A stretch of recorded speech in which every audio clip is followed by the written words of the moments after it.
We're here, Jimmy Edwards and Elizabeth Wagner, Care Society co-founders, to answer some frequently asked questions about the Care Society. Let's just get right into it. Elizabeth, is the Care Society a school? No, it is not a school. We are not suggesting that we are providing an entire and complete education for your kid with all the instruction that they would need to do everything that they need. What we are doing is helping them to use everything that they learn to create real world projects and eventually offering a certification that indicates that they are what we call life ready. So, ready to go out and do all the real things in the real world that they will need to do as an adult. That will encompass things that they have done outside of our program as well. But what they will be doing in our program is doing things that show everything that they've learned through all the ways that they've learned it. Yeah, and we do offer different educational services as well. So we do have educators, like a school does have, and we have educators who offer courses, who offer workshops, who lead learning pods, who are club leaders. But we also really empower young people to take ownership of their own learning. So if a student wants to be completely self-directed on our platform and be creating their educational experiences for themselves, in part just using our platform, and then maybe they are engaging outside of the Care Society with other educational experiences that are supported by their families, that's wonderful. And so we envision there being a very vibrant ecosystem, but no, we are not a school. All right, so the next one I have here is, well, maybe you can ask the next one. All right. So, another question that we get is, can we use this alongside homeschooling or other programs? And the answer is, since we are not a school, yes, that is the intention, for you to be doing some other education with your kid. And that could be, just a traditional public or private school. That could be an online program. It could be, different kinds of homeschoolings or curriculum. But yes, our program is designed to go along with whatever kind of education a student is doing. We even allow older kids who are in college to join our community. Absolutely. And we have currently students who are in the public school system on our platform. We have educators, we have mostly homeschooling families and teens. And so, really, it's a space where if you're interested in getting ready for this test of life and having community to do it alongside with, we offer a lot of enrichment that really just can be a wonderful complement and supplement to the educational experience. All right, so the next one is is there a curriculum? And let me preface that. What curriculum really is the what of learning. What is in the plan for learning? What isn't in the plan for learning? And what is actually learned and what is not actually learned. So a lot of people think that curriculum is this like package that one buys, but it's much deeper than that. And in some sense, uh, our life curriculum as humans is all of the ways that we learn in the real world. Like our curriculum as adults are, well, we're launching the Care Society. So in some sense, like us starting this business that isn't a school and we're all about creative projects, that's become our own adult curriculum. So can you talk to us a little bit about, is there a curriculum? Well, Jimmy has definitely broadened my horizons as someone who's somewhat of an expert in curriculum, about what curriculum is. So I would say, to the average person asking that question, no, because we are not giving you a package that tells you exactly what your kids should and shouldn't learn. We're not, for the most part, kind of offering a year-long course on anything. So no, in that sense that there is not a curriculum. At the same time, we do provide quite a bit of structure for learning, with things that we'll probably talk about later, but helping kids to create a portfolio, helping, we have a learning log that people can complete. We have our care learning framework. We have ideas on how to do projects and what creative projects are. And what I've learned from Jimmy is that all of those can be components of curriculum. Hmm. But in the traditional sense of what people are thinking, that you can come to our community and we will just give you a year-long plan for everything that your kids should learn. No, we're not doing that. And so the way I would answer this question is that we do have a curriculum framework. So the care learning framework in and of itself, completing projects and experiential learning with care, that is a curriculum orientation.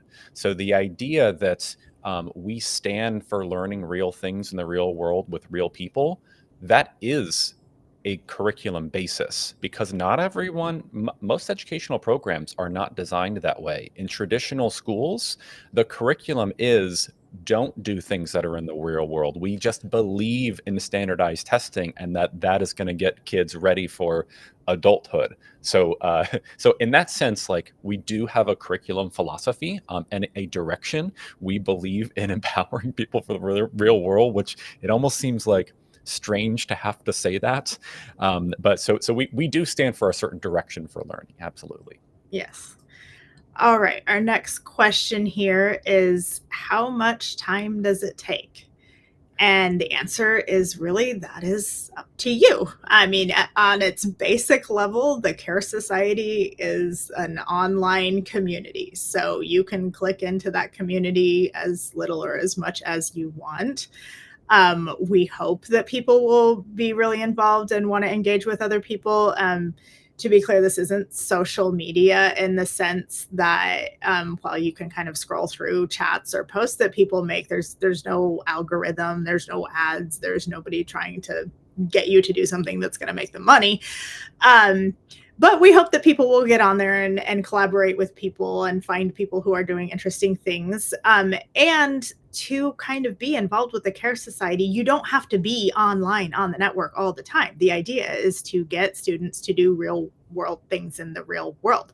So you could essentially be doing creative projects all the day long and only be on the network once a week if that's what you want to do. So it's really up to you about how you engage and how much time, you might be doing some whole curriculum with your kid and maybe they do one creative project a week and that takes up, a little bit of their time and that's just fine as well. So very much how things work well for your family. Yeah, absolutely. And there will be different levels of engagement, possibly depending on your age, possibly depending on the week. There might be a week where you are deeply engaged with people because maybe there's like a club that just fascinates you and you just want to really like launch different events and be hosting virtual meetups and discussions and trying to lead something. But there could be weeks just like what you're saying where like you're doing something else and maybe you'll just make a post at the end of the week or respond to a poll, get inspired by something, meet a new friend, and then collaborate with them doing something else and then reporting back in. So yeah, it could take very little time. It could be a big part of the educational experience, and that is up to families and kids to decide. So the next one is, how do we use AI, artificial intelligence? We, like many people in the world, we recognize that there are uses and also challenges and even some dangers with using AI. But ultimately, we view AI as a tool to support student learning and creativity, not to replace it. We One of our values is critical thinking. So we don't believe in artificial intelligence just making decisions for people, reducing our ability to think creatively. But as a collaborative assistant, as maybe a launch point to bounce ideas, to help with some writing tasks. There are certain ways to use artificial intelligence that are valuable to learning and productivity and creativity.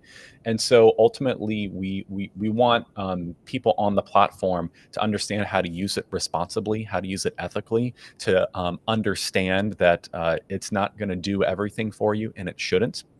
So, Elizabeth, what are some of your thoughts about how we use AI?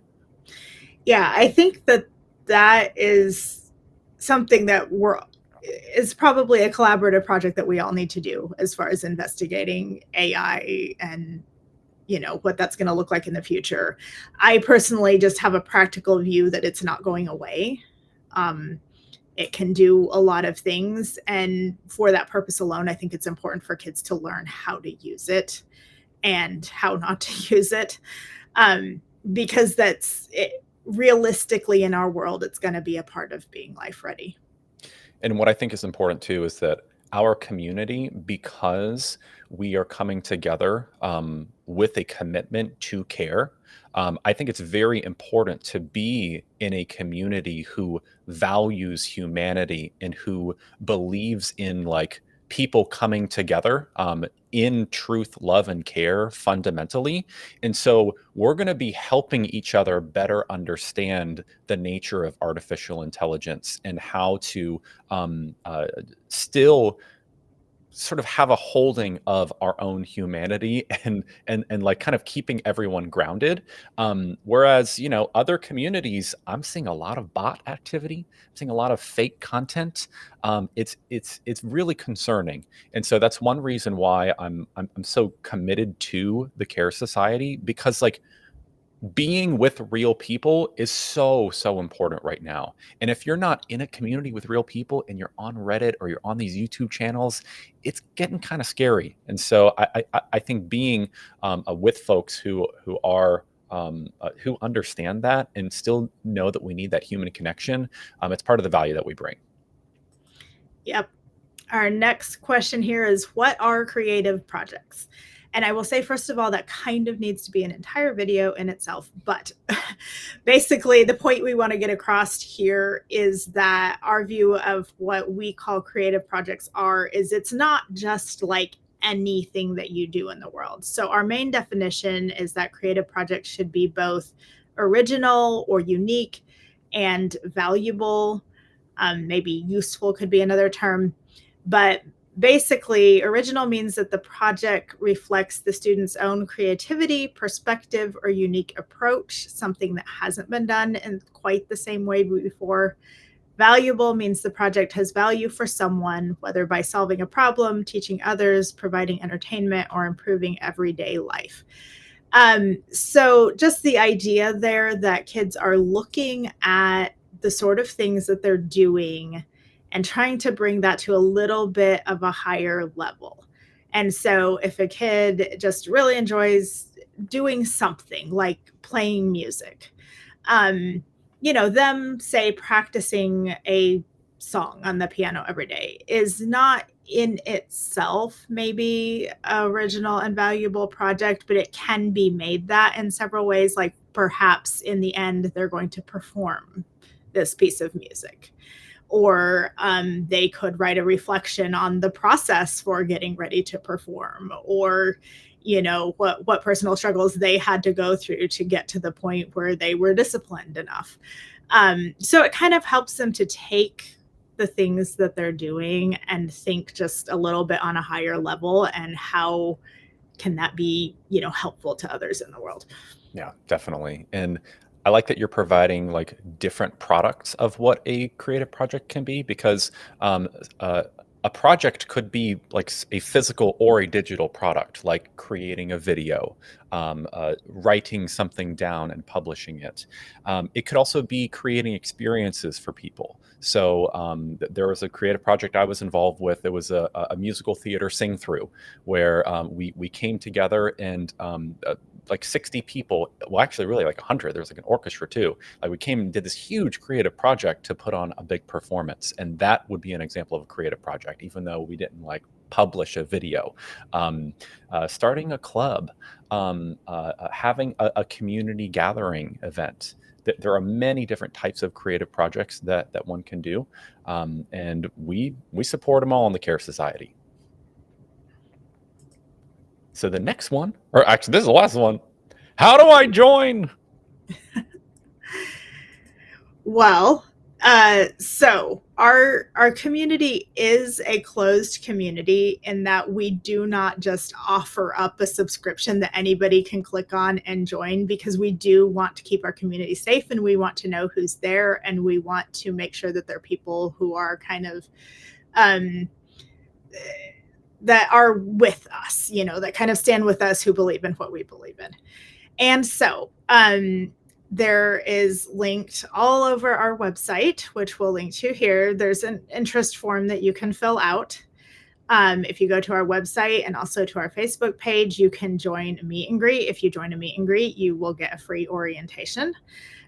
So the process is generally to fill out an interest form, join a meet and greet, go through the orientation, and then you'll be given the opportunity to purchase our membership. At this point, we are offering some different scholarships and promotions, especially if you come talk to us. So that's the process there. It's a little bit more of a process than just clicking and paying for something, but it's really important to us that this community is filled with the right kind of people and that it is safe. Yeah, absolutely.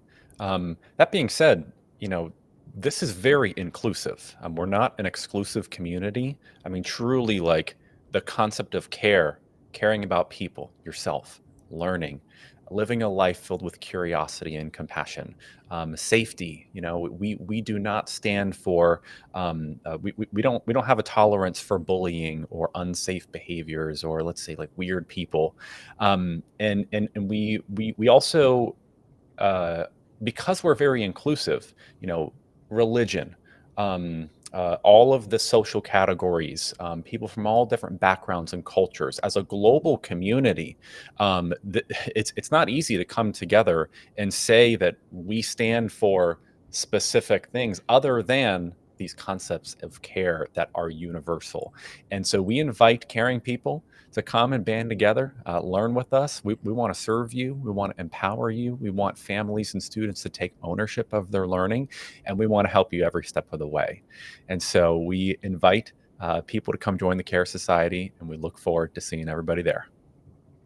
Yes, I would say that's kind of the biggest message that we want to get across, that when we meet people, is that there will be a lot of different kinds of people in the Care Society. And our biggest value is just that we do commit to caring for all, that we commit to having equitable discussion about maybe difficult topics. We're not going to tell you you can't talk about politics or religion. We're just going to tell you to get along while you do it. You don't have to agree with each other to have a good conversation. And so that's probably the biggest thing that we're screening for, is people who want to be in a community with a lot of different kind of people. Yeah, absolutely. Yeah, and I think that's a big point, because teens in particular, if you're 17 years old and you're going to be able to vote next year, being able to understand what you believe in and having people to talk to about real topics, we don't censor content, in the sense that, oh, if you want to start a club with your religion, or having an interfaith community, or having political discussions or even debates, like we support these things, but to do it in a caring and safe way. So yeah, that's a really important point, Elizabeth. And I think with that is all the FAQs we had. Is there anything else? Well, I would just say, encourage everybody, if you have a different question, please comment and ask, and we can address it. Of course, absolutely. Well, thanks for coming on and helping answer some of these frequently asked questions, Elizabeth. Until next time. Bye.